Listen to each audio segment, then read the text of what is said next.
Bismillahirrahmanirrahim. Mr. President and dear audience, Assalamu alaikum. Today the topic under discussion is the abuses of drugs. Sir, you are all aware that one of the most dangerous things which has already ruined the lives of millions of young men all over the world is narcotics. These drugs are extremely harmful, and the one who uses it is called an addict. Sir, strictly speaking, the uses of drugs causes a state of senselessness, in which a person loses most or all of his power of feeling and may lose consciousness. He falls in such a deep sleep that he cannot be awakened unless the effects of drugs have evaporated. Mr. President, the international criminals, especially smugglers, in their lust for money and power, are playing havoc with the lives of young people all over the world. They use different attractive methods to attract the young people and then make them addicts. Once a person becomes an addict, he is totally at the mercy of those criminals and cannot even hope to escape. As all drugs are poisonous, so it finally causes the death. Sir, now it is the duty of every individual of our society to fight against this evil. The drug-trodden people don't deserve hatred. It is the government and welfare societies who have to join hands with them. Media is somehow managing to divert the attention of especially the young ones. But is it the problem of only young ones? No, sir. If you visit any center, then you will see, besides the young ones, a large number of middle-aged and old-age people are also addicts. Why their attention is diverted from their families toward the drugs? The problems, sir, the problems of food, clothing, education and shelter. Unemployment is another reason, which is producing a large number of addicts. The government cannot alone solve these problems. We all have to join hands against this epidemic. So, this is the day of pledge, and let us determine to demise this evil from our Muslim society. Thank you, sir.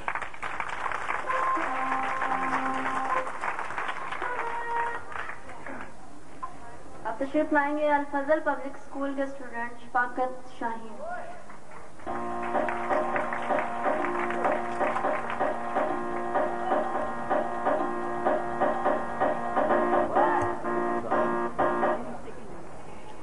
بسم اللہ الرحمن الرحیم.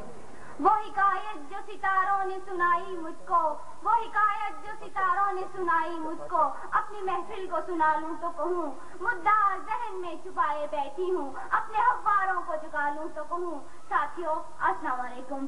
وقت کی ضرورت اور انسانی قدر کو محسوس کرتے ہوئے اسے حاضر کے اساتذہ کرام اور اس تقریب کے منصفین نے مجھے آپ کے سامنے جس موضوع پر لب کشائی کا موقع دیا ہے اس کا عنوان ہے منشیات. یہ وہ لفظ ہے جس کا نام سنتے ہی سانس رکنے لگتا ہے، نبض کی رفتار تیز ہونے لگتی ہے، آنکھیں خوفناکیوں کی گلا آلود سایوں میں پناہ مانگنے لگتی ہیں، لہو کی گردش تیز ہو جاتی ہے اور دل کی توانائیاں زائل ہونے لگتی ہیں. کیوں نہ ہو یہی تو وہ زہر ہے جس سے جوان جذبے، فیروزہ امنگیں، مہکتے احساسات اور دمکتے چہرے دم توڑنے لگتے ہیں. مگر افسوس کہ اشرف المخلوقات کہلانے والا انسان اس زہر کو نہ صرف خود استعمال کر رہا ہے بلکہ اپنے ہی جیسے سینکڑوں نوجوانوں کی رگوں میں یہ زہر پہنچا کر اپنے لیے تسکین جان کا سما پیدا کر رہا ہے. حالانکہ خدائے بزرگ و برتر نے انسان کو محبت اور ہمدردی کا مجسمہ بنا کر بھیجا، پھر وہ کیا محرک ہے جو آدم کے بیٹوں اور محوا کی بیٹیوں کو نشے کا عادی بننے پر مجبور کرتا ہے. مغرب کی بات نہ کیجیے، ذرا اپنے گریبانوں میں دھیان کر دیکھیے اور اپنی عقل ناقص سے پوچھ کر بتائیے کہ کیوں انسان نشے سے لعنت سے منسوب نشے، اس ناپاک و پلید نشے کا استعمال کر کے اپنے اور دوسروں کے لیے جہنم خرید رہا ہے. ساتھیوں، نشہ ایک بدترین لعنت ہے، یہ انسان کا بدترین دشمن ہے. یہ نشہ کرنے والا اور اس کی دامن میں پناہ لینے والا باعمل نہیں ہوتا، وہ بے عمل ہوتا ہے، وہ بے حیا بھی ہوتا ہے اور بزدل بھی ہوتا ہے. وہ عقل و دین سے بیگانہ ہو جاتا ہے مگر اپنی ملت کا پاسبان نہیں ہو سکتا. وہ حوادث کا شکار تو ہو سکتا ہے مگر حوادث کا رخ نہیں بدل سکتا.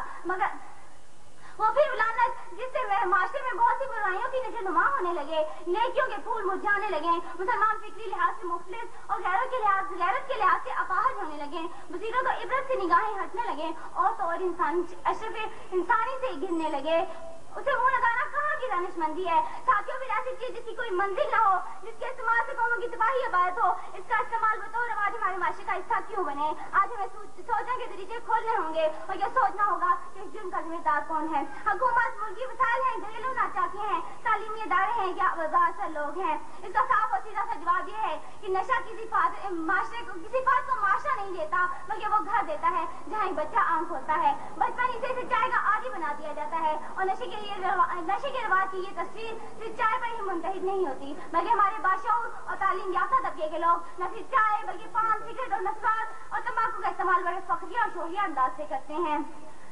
جناب صدر، ہمیں آج یہ سوچنا ہوگا اور اپنی اس قوم کو، اس نوجوانوں کو اس لعنت سے دور رکھنے کے لیے انہیں تعلیم سے آگاہ کرنا ہوگا، انہیں تعلیم دلوانا ہوگی اور انہیں ایسے مواقع میسر کرنا ہوں گے تاکہ وہ ان چیزوں سے دور رہ سکیں اور ملت کے لیے ایک اچھے شہری ثابت ہوں۔ شکریہ۔